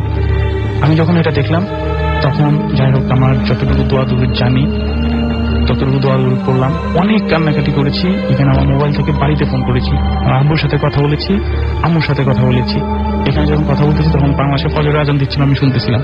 আব্বুকে বলতেছি যে আমি মনে বাঁচবো না, মারা যাবো, কি হচ্ছে এটা আমি আর বলতেছি না। আমি খুব কান্নাকাটি করতেছি কম্পিউটার হিসেবে, কারণ এটা আমার জন্য সহ্য করা অসম্ভব ছিল। আমি না, পৃথিবীর আমার মনে কোনো মানুষ পারবে না যে বিস্তীর্ণ এলাকায় এক বাড়িতে একটা মাত্র মানুষ এবং সে দেখতেছি কিছু ঘটনা আজব টাইপের হচ্ছে। পরের দিন আমি ডিসাইড করে ফেলছি আমার এখান থেকে পালাতে হবে। পরের দিন মালিক আসলো, আমি তাকে অনেক বললাম, অনেক বুঝালাম, সে আমার কথা বিলিভ করে না। আমার তখন মনে হচ্ছিল কোনো একটা ঘটনা সে এখান থেকে আমার থেকে লুকাচ্ছে, কারণ তার ফার্মে এতগুলো ছাগল, কেউ না কেউ তো কাজ করতে হবে, বললে তো আমি চলে যাবো হয়তো। দেন সে দুপুরের দিকে চলে গেল, আমি বিকালের দিকে আমি ওখান থেকে অনেক রিস্ক নিয়ে আমি ওখান থেকে পালালাম। পালিয়ে অনেক দূর হাইওয়েতে হেঁটে আসলাম, হাইওয়ের কাছাকাছি। দেন ওখান থেকে একটা লিফট দিয়ে গাড়িতে করে আমি চলে আসছি। চলে আসার পরে সবাই তো আশ্চর্য, কেন ফিরে আসলাম? তখন সবাইকে আমি বললাম এই ঘটনা, ওখানে আমি পালায় চলে আসছি। তখন যাদের সাথে আমি শেয়ার করেছি তখনই বলেছে হ্যাঁ হ্যাঁ ওই গ্রামে ওমোদোস, ওই গ্রামটার নাম ছিল ওমোদোস, বলে যে ওমোদোস গ্রামে এই টাইপের কিছু প্রবলেম হয়, অনেকে ওখানে থাকতে চান, ওই ফার্মে পাঠাই। এবং ওই মালিকের আইডেন্টিটি আমাকে সবাই দিল যে এই টাইপের কিনা লোকটা। আমি বললাম হ্যাঁ। আরে ওনাকে তো প্রচুর লোক দিলাম আমরা, যে যায় একদিন দুদিন পরে চলে আসে, পালায় চলে আসে এবং বলে যে ভাই উল্টাপাল্টা কোনো ঘটনা। তো আমি তখন ওই দেশি 2-1 সাথে আমি শেয়ার করলাম বিষয়টা। তখন তারা আমাকে বলে দেখো প্যারানর্মাল অ্যাক্টিভিটি হতেই পারে, বাট ভালো হতো এই ঘটনাটা কেন ঘটতেছে আমি যদি আমার মালিকের কাছ থেকে শুনতে পারতাম। সে তো বলবে না আমাকে, কারণ বললেই তো তার ফার্মে আর কেউ কাজ করতে যাবে। ওকে, সো এই ছিল ঘটনা। রাতের ভয়, ভয় যেখানে জীবন্ত। হ্যালো লিসনার্স, আমি রুবেল, আমি military institute of science and টেকনোলজিতে ইলেকট্রিক্যাল অ্যান্ড ইলেকট্রনিক্স ইঞ্জিনিয়ারিং করছি। ওকে, সো আমার যে ঘটনাটা ঘটেছিল বেসিক্যালি চিটাগাং। আচ্ছা। সো আমার তখন আমি ক্লাস 9-এ পড়ি এবং ঘটনা ছিল আমাদের বাসা রিলেটেড। আচ্ছা, আমরা চিটাগাংয়ে যে বাসাটায় ভাড়া থাকতাম, বাসাটা ছিল পুরানো বিল্ডিং, মানে খুব একটা যে পুরানো তা বলবো না, মানে জমিদার বাড়িগুলো যেরকম ওরকম না। বাড়িটা হচ্ছে মানে আশেপাশে যতগুলো বিল্ডিং ছিল ওই হিসাবে একটু পুরানো বিল্ডিং ছিল এবং বাড়িটা ছিল টোটাল দোতলা, নিচে 4টা ফ্ল্যাট, উপরে 4টা ফ্ল্যাট এবং আমরা দোতলাতেই থাকতাম। আচ্ছা। সো আমার একটা স্বভাব ছিল যে রাত জাগা বলতে যে আমার রাতে ঘুম আসতো। তো সকালে স্কুল থাকাতে প্রায় সময় দেখা যেত আব্বু আমি জোর করে মানে ঘুম পাড়াইতে, বাট আমি কিন্তু ঘুমাইতাম। তো মানে ঘুমাইতাম না বলতে ঘুমার অ্যাক্টিং করতাম, কিন্তু আমার আসলে ঘুম আসতো না। আচ্ছা, তো এটাই হচ্ছে। তারপরে যেটা হলো যে একদিন হঠাৎ মানে মাঝরাত আমি স্টিল জেগে আছি, ঘুমাইছি তা বলতে জেগে আছে। তো আমি দেখছি আমার, আচ্ছা আরেকটা কথা যেটা বলি, আমি যে রুমে থাকতাম ওই রুমটা ছিল মানে একদম সামনের রুম। আচ্ছা, মানে আমার যদি ঘরে ঢুকতে হতো ওই দরজাটা মানে নক করে আমার রুম দিয়ে ঢুকতে হতো। এবং আমার আরেকটা কথা যেটা বলবো, আমার রুমের সামনে দুটো জানালা ছিল এবং ওই জানালা দিয়ে বাইরে যদি কেউ করিডোর দিয়ে হেঁটে যায় স্পষ্ট দেখা যায়। সো স্পষ্ট দেখা যেত মানে একটা লোক যাচ্ছে এটা দেখা যেত তার শ্যাডোটা এটা অনুভব করা যেত, মানে একদম যে ক্লিয়ার যে ফেস দেখা যেত তা না। আমি বুঝতে পারতাম যে কেউ হাঁটছে কেউ যাচ্ছে। ঘটনা যেটা হচ্ছে আমি একদিন হঠাৎ এরকম মাঝরাতেই আমি জেগে আছি, আমি দেখছি যে একটা লোক আমার মনে হচ্ছে সে হাঁটছে, আমাদের করিডোরে হাঁটছে। লোকটা কেন জানি মনে হচ্ছে মেবি তার শ্যাডো দেখে মনে হচ্ছিল সে একটা মিডল এজ ম্যান এবং তার মেবি দাড়ি ছিল, মনে হয় তার পরনে সাদা কাপড় ছিল। তো আমি যেহেতু মাঝরাত আমার মনে হচ্ছিল মেবি আমি ফার্স্টে ভাবছিলাম তেরানো কিছু আমার মাথায় আসে নাই, আমি ভাবছি হয়তো চোর হতে পারে বা আমি দেখতে থাকলাম দেখি লোকটা কি করে। তো সে দেখছি জাস্ট কিছু করছে না এবং সে জাস্ট করিডোর এখান থেকে এখানে হাঁটছে। তো ইভেন আমার মনে হলো লোকটা মেবি ছাদে উঠেছে, আমি একটু হালকা আওয়াজ পাচ্ছিলাম। সো এরপর প্রায় আমি 15-20 মিনিট ধরে সেম জিনিসটা দেখছি, আমি চিন্তা করছি যে কে হতে পারে কি হতে পারে না হতে পারে। দেন এই চিন্তা করতে করতে ওই দিনের মতো আমি ঘুমিয়ে গেছি। নেক্সট যে ঘটনাটা আবার হলো, আমি পরদিন সকালে আমার আব্বু আম্মুকে এই ঘটনাটা বলি এবং তারা যেটা হয় যে বলে যে রাত জাগো হয়তো উল্টাপাল্টা দেখছো, এই টাইপের ঘটনা এখানে হওয়া সম্ভব না, নিচে সিকিউরিটি গার্ড আছে এবং ওরাও কিছু দেখে থাকে নাই, সো মেবি তোমার ভুলেছে। তো এরপর ঠিক আছে আমি খুব একটা, কিন্তু এরপর জিনিসটা যেহেতু আমি ঘুমাই নাই এই জন্য জিনিসটা আমার বেশি আসলে একটু এফেক্ট করছে জিনিসটা, মানে মাইন্ডে আছে যে কারণ আমি কিন্তু ঘুমছিলাম না, হ্যালুসিনেশন আমার কোনো প্রশ্নই আসে না। সো দ্যাটস ওয়াই তারপর যেটা হলো যে আমি নেক্সট আবার ঘুমাইছি, তো কয়েকদিন আমি এই জিনিসটা দেখি না, যদিও আমার যেটা বললাম যে রাতে একটু ঘুম আসে না। তো নেক্সট এই জিনিসটা আমি আবার দেখলাম, এবার দেখলাম আরেকটু ভয়ঙ্করভাবে দেখতে সেম ছায়া সেম এইজ পিপল এবং সে সেম সিস্টেমে করিডোরে হাঁটছে, আমি ছায়াটা স্পষ্ট দেখছি এবং এবার দেখছি যে ছায়াটা একটু কেমন মনে হচ্ছে আমার দরজার দিকে আসছে এবং আমি হালকা নক অনুভব করছি। এরপর আমি খুবই ভয় পেয়ে যাই, যেহেতু দরজা আমি হালকা নক পাইছি। সাথে সাথে ভিতরে রুমে আব্বু ছিল, আব্বু আম্মুকে ডাকার পর আব্বু সাথে সাথে উনি সাহসী প্রকৃতির মানুষ আর এইসব বিশ্বাস মানে প্যারানর্মাল বা সাথে সাথে টর্চ নিয়ে বের হয়ে গেলেন, বের হয়ে আশেপাশে মোটামুটি পুরো করিডোর এবং ইভেন ছাদের পর্যন্ত উঠেছে। নিচে আমাদের সিকিউরিটি গার্ড ছিল, ওনাকে বলা হয়ে মানে ওনার যদি ডিউটি করার কথা উনি আধুম অবস্থায় ছিলেন মাঝরাতে। উনি বললেন যে স্যার আমি কাউকে দেখিনি এবং নিচে আমাদের যে মেইন গেট ওটা স্টিল তখন তালা মারা। সো আব্বু বলছে যে তুমি কাউকে দেখো না, আপনি কাউকে দেখে থাকো এত তাড়াতাড়ি ওনার পক্ষে মানে এইভাবে ভ্যানিশ হওয়া পসিবল না। আমি বলছি আবু স্টিল আমি তোমাদেরকে ডাকার আগে মানে জিনিসটা অবজার্ভ করছি। তো এরপর যেটা হলো যে মানে ওই দিন আমি এরপর আর ওই রুমে থাকার সাহস পাই। মেইন কথা হচ্ছে যেহেতু জিনিসটা আমার সাথেই হচ্ছে, পরবর্তীতে আব্বু আম্মু বলে ঠিক আছে তোমার ওই রুমে থাকা লাগবে না, আমরা ওই রুমে থাকবো। পরবর্তীতে আব্বু আম্মু ওই রুমে থাকা লাগবে মানে থাকতে শুরু করলেন। দেন এরপর যেটা হলো যে একদিন এই ঘটনাটা আম্মু দেখছে, কিন্তু আম্মু খুব একটা বেশি দেখে না, আম্মু মাঝরাতে হঠাৎ ভেঙে যায়। তো আম্মু দেখছে যে জাস্ট এরকম একটা শ্যাডো, কিন্তু শ্যাডোটা আম্মু দেখছে এইভাবে হাঁটছে, সেটা পর জিনিসটা উধাও বলতে উধাও হয়েছে উনি দেখেন, মানে জাস্ট করিডোর দিয়ে আমি যেটা বলতেছি যে করিডোর দিয়ে যখন জিনিসটা যাচ্ছে যাওয়ার পর করিডোরে সে আর এদিকে ব্যাক করছে না, করিডোর দিয়ে আমাদের মানে এরপর যদি সে উধাও হইতে চাই তার একটাই ওয়ে আসছে, তার লাভ দিতে হবে দোতলা। সো এরপর আম্মু আর জিনিসটা দেখে না, এগুলো আম্মু আর অত পাত্তা দেয় না, ভাবছে হয়তো মেবি যেটা একবারের মতো সে দেখেছে। আচ্ছা এরপর আম্মু জিনিসটা কত পাত্তা দেয় না, কাউকে কিছু বদল নেই। নেক্সট যে ঘটনাটা হলো এটা এবার মানে যেটা মেইন বড় ঘটনাটা যেটা ঘটছে এটা হচ্ছে যে আব্বু আমাদের দেশের বাড়ি যাওয়াতে আব্বু আস্তে আস্তে রাত হয়ে গেছে, ওই দিন 1টা বেজে গেছে প্রায়, আব্বু মানে ঘুমাতে রাতে 2টা বেজে গেছে। আম্মু কিন্তু তখনও ঘুম আসেনি, প্রায় 2:30টার দিকে 3টা, আমি আসলে এক্সাক্ট টাইমটা বলতে পারছি। Okay no problem. তো এমন সময় এবার আম্মু কিন্তু জাগে এবং আম্মু সেম সেই শ্যাডোটা দেখলো, এই মিডল এজ ম্যান। দেন আব্বুকে সরাসরি সে ডেকে বললো দেখো এরকম জানলা দিয়ে আমি এরকম একটা লোক, এবং আব্বু সেম জিনিসটা দেখছে। দেন আব্বু এবার মোটামুটি সে এখন একটা লাঠি নিয়ে টর্চ নিয়ে মোটামুটি দরজা খুলে বের হলো। বের হওয়ার পর সে সেম জিনিস, কেউ নেই, চারদিকে আলো টালো দিল এবং এই সময় কিন্তু সিকিউরিটি গার্ড একদম সজাগ, সে নিচে ডিউটি করছে এবং আমাদের মেইন গেট স্টিল আগের মতোই তালা মারা। দেন বাসায় এসে যেটা দেখলেন যে আম্মু কিছু হয়ে গেছে। এখন পরবর্তীতে আম্মুকে যখন স্বাভাবিক করা হলো, দেন আম্মু বললো যে আব্বু যে মোমেন্টে দরজা খুলতে যাচ্ছিলেন আম্মু কিন্তু স্টিল ওই ছায়াটার দিকে তাকাইছিল এবং ছায়াটাকে যেটা আম্মু দেখেন আম্মুর চোখের সামনে স্কুইজ হয়ে ভ্যানিশ হয়ে যেতে দেখছিলাম। জিনিসটা হয়তো আমি ওইভাবে ব্রিফ করতে পারছেন, কারণ উনি নিজের চোখে দেখেছিলেন তো পরিস্থিতিটা, নিশ্চয়ই খুব ভয় পেয়েছিলেন, যার কারণে স্কুইজ হয়ে গেছে। পরবর্তীতে যেহেতু এবার সরাসরি দেখা হচ্ছে, দেন আমরা আমাদের যে বাড়ি ওয়ালি উনি কিন্তু ওই বাসে থাকতেন, উনি মাসে মাসে এসে ভাড়া নিতে আসতেন, ওনাকে বলা হয়েছে ঘটনাটা। উনি বললেন যে এই ঘটনা আমাদের আগের যারা মানে ভাড়াটিয়া ছিল ওরাও ঘটনাটা দেখছে, বাট কথা হচ্ছে যে জিনিসটা কারো কোনো ক্ষতি করে না, ওরা বলছে জাস্ট এরকম শ্যাডো দেখছে এবং কোনো প্রকার ক্ষতি বা কারো কোনো প্রকার কিছু না করে তো ওরা জিনিসটা নিয়ে এত মাথা ঘামায়নি এবং জিনিসটা মানে অনেক বাসাও ছেড়ে দিচ্ছে, বাট বাড়ি হলে এই কথাটা গোপন রাখে যাতে ঘরটা ভাড়া হয়। আচ্ছা যা হোক, আমরা জিনিসটা একটা সুরাহা করতে চাইলাম, তা আমরা আমাদের মসজিদের ইমাম সাহেব অনেকদিন ধরে করবো, অনেকদিন ধরে মসজিদে নামাজ ওনাকে ডাকাবো, ঘটনাটা কি দেখাবো। উনি পুরো বাড়ি চারিদিকে দেখলেন।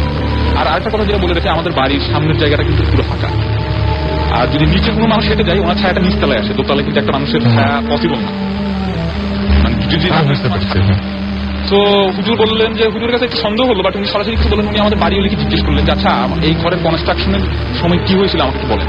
তখন বাড়িওয়ালি আসল ঘটনাটা বলেন যে এই ঘটনাটা হচ্ছে ওনার বেসিক্যালি আমাদের যিনি বাড়ির মালিক উনি একটা সরকারি চাকরি করতেন এবং ওনার জীবনের সমস্ত সঞ্চয় দিয়ে উনি বাড়িটা করছিলেন।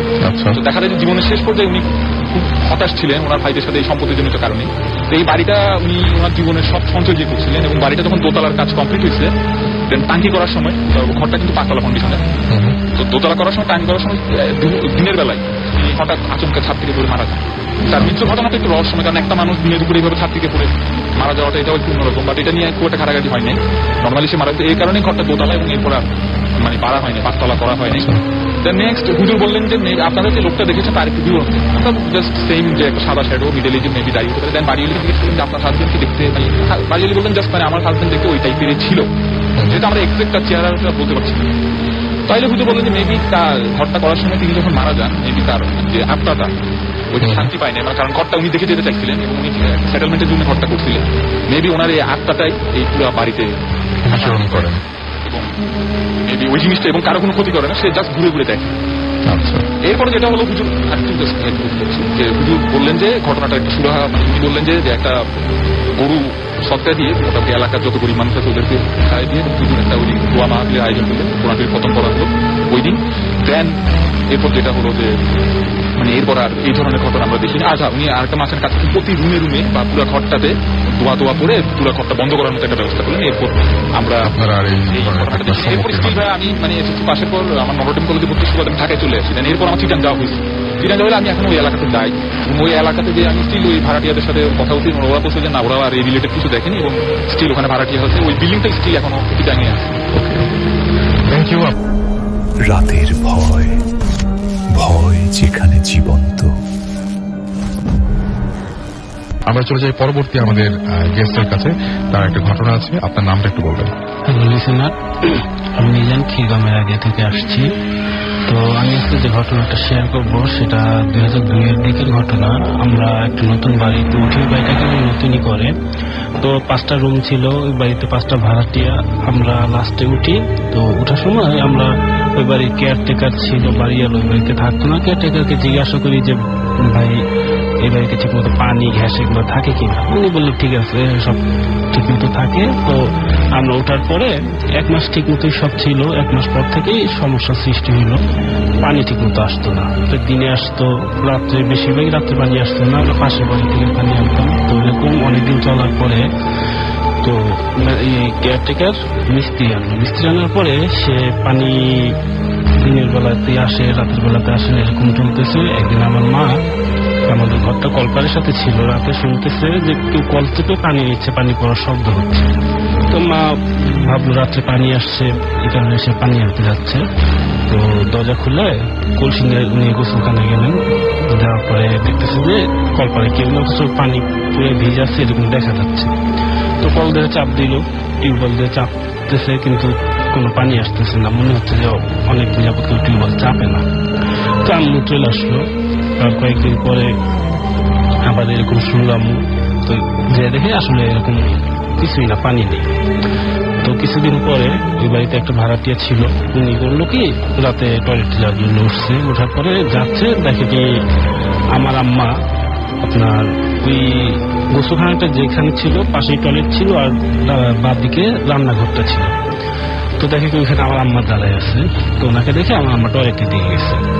তো উনি সামনে যাওয়ার পরে টয়লেটের দিকে গেলে যা দেখে গোসলখানা লাইট ধরানো, টয়লেটের লাইট ধরানো, টয়লেটে কেউ নেই। উনি কিছু মনে না করে তারপর টয়লেটের থেকে আসতেছে, ঘরে যখন যাবে ঠিক তখন তার মনে হলো যে এইমাত্র খালাম্মাকে দেখলাম কিন্তু এখন দেখি না, সে তাহলে কোথায় গেল। তো সে বুঝতে পারলো যে সামথিং রং, কোন সমস্যা আছে এখানে। ভয় পেয়েছে, উনি ঘরে চলে গেল। পরদিন সকালে বলে এই ঘটনা আমি দেখছি। আমার বলতে আমি তো রাতে ঘুম থেকে উঠি না, উঠলেও তোমার আঙ্কেলকে নিয়ে উঠি। তো ওদিন আম্মা আসলে উঠে নেই। তো তারপরে কয়েকদিন পরে বাড়িতে একজন লোক ছিল আমাদের পাশের ঘরে, উনি রাতে ঘুম থেকে উঠে টয়লেটে যাচ্ছে। তো উনি টয়লেটে যাওয়ার সময় দেখতেছে যে টয়লেটের উপরে ওই জায়গাটা পাকা ছিল, এখানে একজন মহিলা সাদা কাপড় পরা উনি বসে আছে, ওনার কোলে একটা বাচ্চা ছিল। তো তো উনি বাচ্চাকে কিছু একটা খাওয়াচ্ছে, তো উনি দেখে খুব ভয় পেল যে রাতে এত রাতে এখানে এরকম হইতে পারে না। উনি খুব ভয় পাওয়ার পরে চিৎকার দিয়ে এখানে অজ্ঞান হয়ে যায়। তো ওনার মেয়ে তারপর ছেলে ওনার আইসা ঘরে নিয়ে যায়। তো ঘরে নিয়ে যাওয়ার পরে ওনারা সুস্থ করার পর দিন এই ঘটনাগুলো উনি বলে। আর এখানে আসলে একটা ঘটনা হচ্ছে, ওনার মেয়ে তখন সেই মুহূর্তে প্রেগনেন্ট ছিল। তো তার কিছুদিন পরে ওনার মেয়ের একটা ছেলে বাবু হয়। তো বাবুটা তখন নাকি ডেড পৃথিবীতে আসে। তো গেল এই ঘটনা। তারপরে কিছুদিন পরে আমাদের পাশেই আর একটা ভাড়াটিয়া ছিল, ওনার নাম ছিল সেলিম, উনি ট্যাক্সি চালাইতো। তো উনি টয়লেটে যাচ্ছে, এরকম টয়লেটে যাওয়ার সময় দেখে কি ওই টয়লেট উপরেই একটা পাশ দিয়ে বড় গাছ ছিল, গাছে কেউ একজন মহিলা মানে গলায় ঝুলি দিয়ে ঝুলে আছে। উনি দেখে সাথে সাথে করে চিৎকার দেয়। তো চিৎকার দেওয়ার পর সবাই ধরে ঘরে আনার পরে জিজ্ঞাসা করতেছে কি হয়েছে। উনি রাত্রেবেলা আমি এই ঘটনা দেখছি। তো উনি ঘটনা দেখার পরে তার কিছুদিন পর থেকে ওনার ঘরে ফ্যামিলির সাথে খুব সমস্যা সৃষ্টি হইতেছে, খুব ঝগড়াঝাটি চলে। তো একদিন ওনার ওয়াইফ বাড়িতে চলে যায়। তো উনি রাতে বাসায় আসে। সেলিংয়ে আসার পরে উনি ঘরে রাতে ঘুমাইতে যায়। তো সকালে 10টা-11টা বেজে গেছে, উনি ঘর থেকে বেরোইতেছিল। আমরা যে লক করি দরজা খুলি না। পরে যখন 1টা-1.5টা বাজে তখন বাড়ির কেয়ারটেকার বলতেছে দরজা ভাঙো। তো দরজা ভাঙার পরে আমি ঘরের ভিতরে দেখি কি উনি ফ্যানের সাথে গলায় দুইতে ঝুলে আছে। এটা আপনার চোখের সামনে একেবারে আমরা নিজেরা সবাই দেখছি। তো উনি মারা গেছে। বাড়িতে খবর দেওয়ার পর ওনার বাবা আসলো, মা আসলো, ওয়াইফ আসলো। এই বাসায় আর কি কি দুর্ঘটনা ঘটেছে? এই বাসায় তারপরে ওই বাড়িতে ম্যানেজার একদিন রাতে কোন মেয়ের গোঙ্গারি শব্দ শুনতেছে।